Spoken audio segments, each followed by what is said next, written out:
Let's talk all things hiring a book editor when you are self-publishing. I'm talking about where to find book editors, setting your budgets, and also choosing exactly which editor you choose to work with. If you want to see weekly videos on the business of being an author and making money as a creative entrepreneur, be sure to hit that subscribe button as well as the bell notification icon.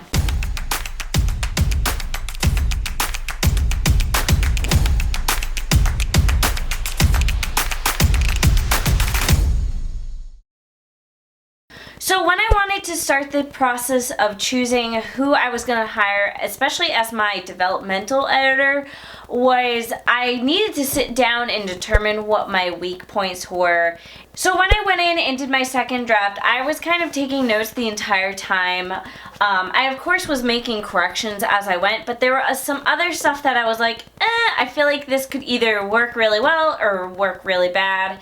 And just kind of stuff that felt concerning to me. So for me, I've never written a regular contemporary. Like if everything I've written has always had some sort of fantasy elements or some sort of like thriller elements, stuff to make you want to keep turning the page. So for me, it felt really different to write a contemporary and to have this book that was kind of plain, but also still wanting to make the plot interesting enough to make the reader stick around for every single chapter.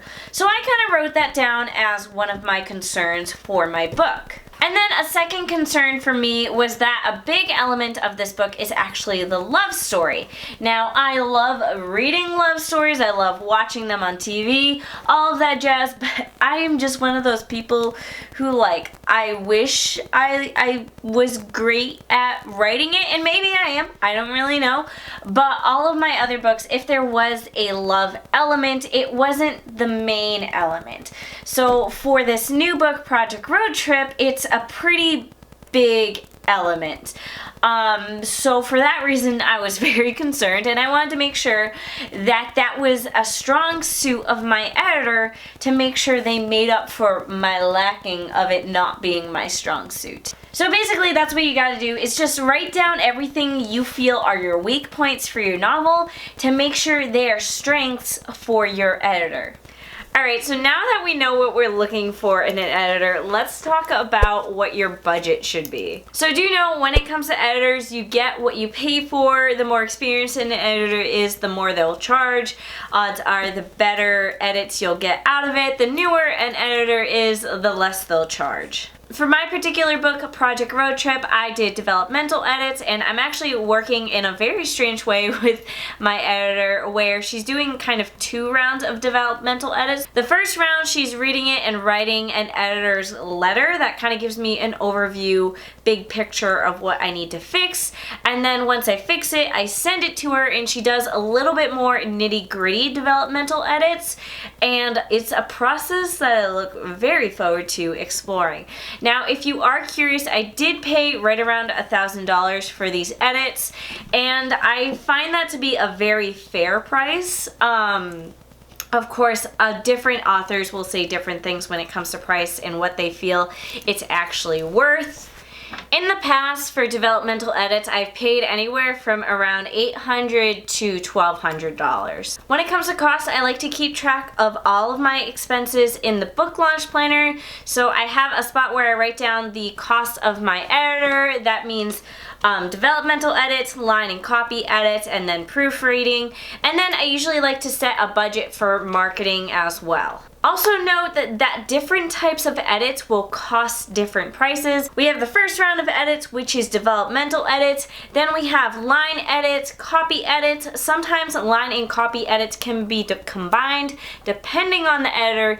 And then last but not least, we have proofreading edits. And usually the cost of each type of editing goes down as you get farther along. So developmental edits will cost you the most, and proofreading will cost you the least.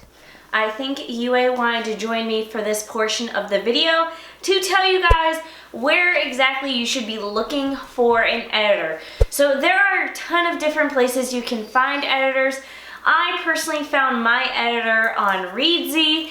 So I love Reedsy because everyone on there is super, super professional. And I will say you get what you pay for. And on that note, the editors on Reedsy tend to be a little bit in the higher price range. Now, the good news is that you know you're getting good quality work. The bad news is that it might be out of your price range. A lot of the editors that are on Reedsy tend to be editors that do freelance, and some of their freelance clients are actually traditionally published authors, aka large publishers. So with that, I just hit myself in the face.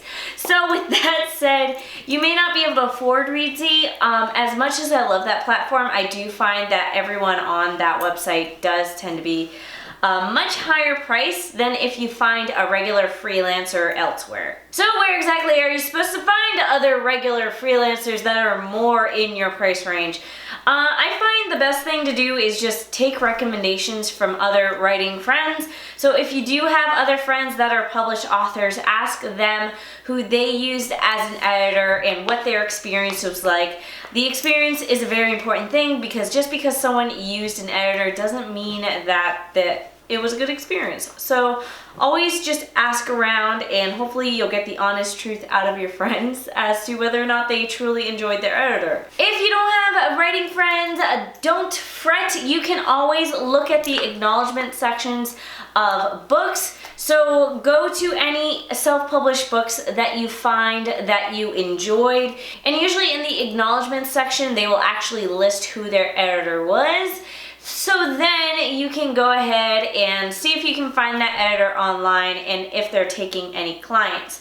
Now the bad news here is that just because someone is listed in the acknowledgement section of a book doesn't always mean it was a good experience.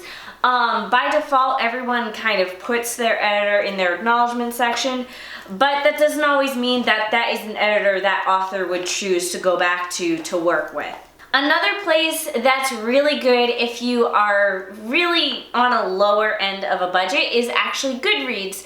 Goodreads has a forum, and in their forum is a bunch of editors that are just starting out. So because they have a smaller portfolio, they are much, much cheaper and kind of just want to get some experience behind them. Now that doesn't mean they're not a good editor. There can be some amazing editors in there that are just less experienced, therefore are cheaper. But do know when you are going with lesser experienced editors that you might want to consider hiring maybe more than one person for the same types of edits. Or just using that many more beta readers to kind of split the difference. Another place is Instagram. If you follow a lot of authors on Instagram, odds are they'll post about their editors, or you might even follow some freelance editors yourself. I can probably tell you about like 10 different people I follow on Instagram that are freelance editors. So that is 10 different people for me to consider right there. Lastly, another option is Upwork. I do think Upwork would be a little bit of a pricier end because it's kind of like the same realm of Reedsy, where these are highly professional people, but you do have a ton of options on Upwork. Now, some people may recommend Fiverr, and of course you can do Fiverr. Fiverr is much more budget friendly, but I also, as someone who has worked with freelancers on Fiverr, I find the workmanship to be a little on the lower end of things. And people are gonna kill me if I say this, but I just think that the quality of work on Fiverr is lesser because they're doing stuff cheaper. So the moral of the story is you get what you pay for. So you gotta kind of keep out for those types of things. I'm sorry, little Yue wanted to jump in there. But you guys get the idea. So I would feel more comfortable with Upwork than with Fiverr, but of course you can go with Fiverr. I just find for the few times that I've hired people through Fiverr, I usually am not really impressed with the outcome, but I've also never hired an editor through Fiverr. I've hired other people through Fiverr for like stupid website stuff, and quick marketing things and never really had a good experience through Fiverr, whereas I don't know if that would be the case for editing, but I'm just assuming from what I've seen and from what my experiences are for everything else that I assume it would be the same with editing, but again, I have no clue. So once you've started contacting editors, you also want to ask for sample edits. Sample edits will allow you to see what their editing style is, and also will allow you to see if their strong points will coincide with your weak points of your manuscript. And it also lets you see if that your writing style will go well with their editing style. Because sometimes editors and writers just don't go well together, and an editor may try to change your writing style when they really shouldn't. So that's why you gotta really ask for those sample edits. So when it comes to narrowing down your editors and kind of choosing and picking between everyone, first things first is to eliminate any editors that won't give you a sample edit. Now, you don't have to do this, but I find it super important, especially when you're spending this much money hiring someone, to go ahead and just eliminate anyone who just doesn't give you enough time of day to provide a sample edit. Sample edits are just super important to make sure that this will be a good experience for you. Second, go into the sample edits and see if they actually go ahead and fix the weak points that you believe exist.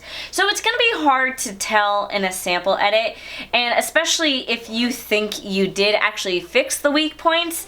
But the best part here, so I have two different sample edits from two different editors. They're the editors that I kind of was like, okay, these are the final two that I'm going to decide on.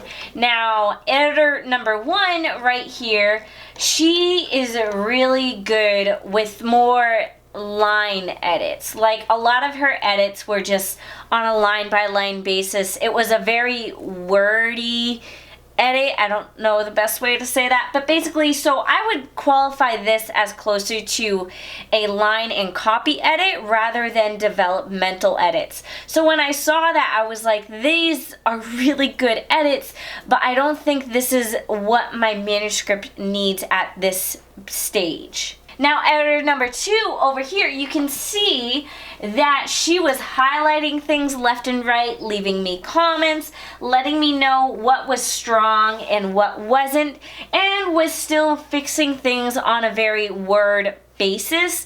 Just, it was very a high level word basis. But, you know, like, if a few words were clumsy, she would go ahead and fix it or point it out, that sort of thing, which is what you kind of expect from a developmental edit. So for me, it was much easier to be like, okay, I think I'm gonna go with editor number two because her edits are more of what my manuscript needs at this time. Another way you can narrow things down is by looking at past books that they've edited. So usually editors will say like, oh, I worked on this book and that book, and you can look up that book on Amazon, see if it has good reviews, see if the reviews mention any plot holes, anything like that. And then just seeing if the books they've worked on in the past match the genre for your book, because for me, editor number two, who is the editor I actually ended up going with, she had a lot of experience with fantasy, but I wasn't sure if she had a lot of experience with contemporary novels, so I actually went ahead and asked her. I was like, have you edited contemporary novels in the past? She was like, yes, and then she gave me like a list of contemporary novels that she's edited, so that made my heart feel better. And lastly, another reason why you can cross someone off your list and not consider them for an editor is just if they're out of your budget. There will be some points in time where you want to work with someone just because, like, oh my god, this is the same editor that edited this book, I really want to work with them. But at the end of the day, if it's not in your budget, it's not the best financial decision to choose that editor just because they're the same person that edited another book. So when it comes down to comparing and contrasting editors, and UA is just here like she always is. But to really compare and contrast editors sometimes, I like to use the outsourcing page in the book launch planner. So this page has a place where you can compare editors, cover designers, if you want to hire a formatter or a PR company, anything like that, blah, blah, blah, blah, blah. You can all compare it here. So what I did was I went in and I wrote down the names of each editor. I wrote down what their past experiences were and if there were any references that sent me to them. And then their turnaround time, which is super important because let's face it, if they can't work under your timeline, then they can't work well with you. Like say if you want to publish a book in June, but they won't be able to start working with you until like May, that's not enough time to work with an editor. You need to start before then. So just making sure that they can work with you in a timely manner. Oh my goodness, she's in a playful mood.